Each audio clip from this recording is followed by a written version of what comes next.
Na parte final de sua passagem pelo Ceará durante sua fuga de Mossoró, Rio Grande do Norte, em 1927, Lampião foi traído por um fazendeiro que julgava ser seu amigo e que tinha participado dos planos ao ataque a Mossoró, o coronel Isaías Arruda. Virgulino e seu bando já tinham passado por vários combates, perseguições e muitas provações de força e resistência durante essa fuga. Muita fome, sede, exaustão, perdas, mortes e deserções, encontrando-se o bando já bastante reduzido, em frangalhos e extremamente abatido. O rei do cangaço esperava encontrar refúgio na fazenda do amigo em Aurora, Ceará, para se reorganizar e prosseguir sua viagem de volta à sua terra. No dia 2 de julho de 1927, Lampião acampou no Serrote Cantinho, no roçado de Raimundo Bernardo, e a fim de entrar em contato com Isaías Arruda, mandou Sabino Gomes procurar Miguel Saraiva para que este fosse chamar Isaías. Como Isaías Arruda estava viajando, tinha ido para Fortaleza, quem atendeu ao chamado foi seu primo e cunhado José Cardoso, da fazenda Ipueiras, que era o delegado de polícia de Aurora. Lampião entregou-lhe 30 contos de réis para comprar munição. Àquela altura, estavam acontecendo coisas que fugiam ao controle dos velhos coronéis. Os jornais malhavam o pau no governador do Ceará, José Moreira da Rocha, acusavam o Major Figueiredo de fazer corpo mole na caça aos cangaceiros. Revelavam que Isaías Arruda, aliado do governador, era quem havia planejado o ataque a Mossoró. O governador do Rio Grande do Norte, José Augusto, pregava a necessidade de intervenção federal no Ceará, no que era apoiado pelo governador da Paraíba, João Suassuna, e pelo governador do Pernambuco, Estácio Coimbra. Por sua vez, o governador do Ceará rebatia que as polícias de Pernambuco e da Paraíba eram piores do que os cangaceiros.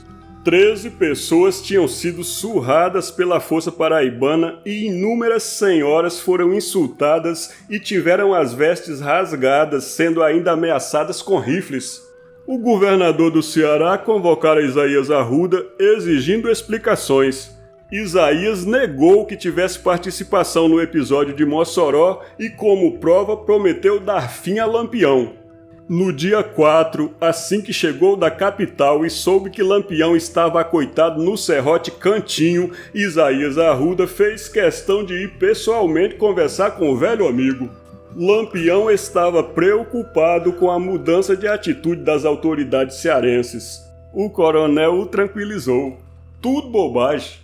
Essa perseguição que a polícia cearense está movendo, eu controlo. O Major Moisés é meu cunhado. Pode ir para a fazenda Ipueiras, se arranje perto do açude e fique tranquilo. Você lá tá debaixo da minha proteção.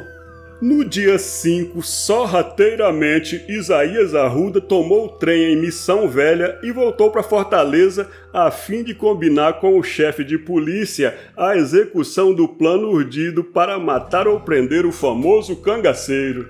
No dia seguinte, 30 soldados embarcaram num trem em Fortaleza, escondidos num vagão fechado sob o comando do Major Bruno Valente.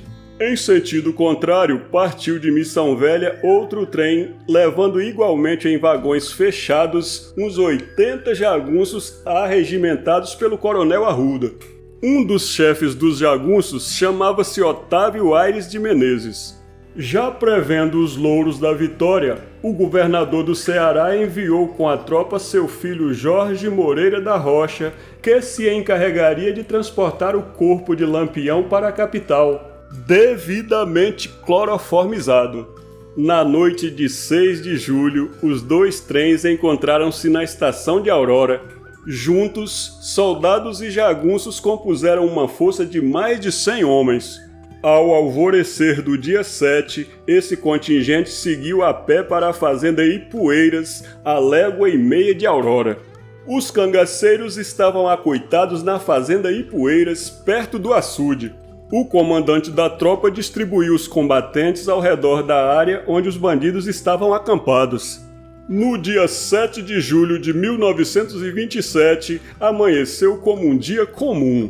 Como de costume, os moradores da fazenda foram levar comida para os cangaceiros. Miguel Saraiva, cabra de confiança de Isaías, foi também. Levava um recado de José Cardoso para Lampião. Estava aguardando à tarde a chegada da munição que ele pedira para comprar.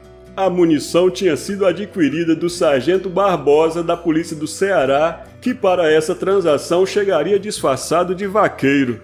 Lampião e seu bando foram convidados para almoçarem na Casa Grande, onde seria mais confortável. Mas ao se aproximar a hora do almoço, Lampião instintivamente se recusou a entrar na casa e pediu que o almoço fosse servido no pátio da fazenda ao ar livre.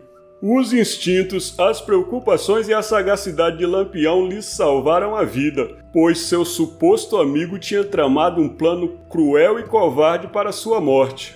Começaram o repasto e imediatamente alguns cangaceiros reclamaram que a comida estava com um gosto estranho, meio amargo, e a seguir passaram a sentir náuseas. Mariano foi avisar Lampião e este gritou imediatamente: "Suspendam a comida! Tem veneno! Estamos sendo traídos!"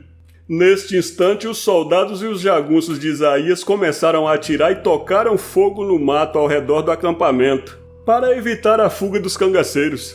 Uma fumaça negra envolveu a fazenda e ninguém enxergava nada. Porém, essa medida surtiu efeito contrário, favorecendo os cangaceiros que, embora em desvantagem, alguns com vômitos e diarreia, conseguiram romper o cerco por cima da parede do açude sem ser vistos no meio da fumaça. 3 corpos de cangaceiros foram encontrados parcialmente carbonizados. Da força volante, vários feridos foram transportados em redes para serem tratados em Aurora. Depois de escapar do cerco em Poeiras, o bando reuniu-se na fazenda Antas de Chico Saraiva e fugiu para o Serrote do Cachimbo com a polícia e a jagunçada de Isaías no rastro. Durante o resto do dia e parte do dia seguinte, houve várias escaramuças no outro lado do Serrote do Cachimbo, nas fazendas Tabuleiro e Cachoeira, com muito tiro e resultado zero. Porém, os telegramas do Major Moisés eram ufanistas, falando de mortos e feridos. A essa altura, Lampião já estava longe. A partir da fazenda Tabuleiro, os cangaceiros fugiram apagando os rastros, deixando seus perseguidores a ver navios na Caatinga. Inimaginavelmente, Lampião chegou às terras pernambucanas em condições totalmente precárias, com seu bando quase moribundo, mas vivos e em casa, sentindo enfim o gosto da liberdade. No dia 4 de agosto do ano seguinte, 1928, na estação ferroviária de Aurora, ao desembarcar do trem que vinha de Fortaleza para o Crato, o coronel Isaías Arruda foi abatido a tiros por 2 membros da família rival que ele tinha perseguido havia muito tempo, os Paulino. Morreu no dia 8. Embora os autores do atentado tivessem sido os irmãos Antônio e Francisco Paulino, correram boatos de que Isaías teria sido morto por cangaceiros disfarçados, que Lampião destacara para esse fim.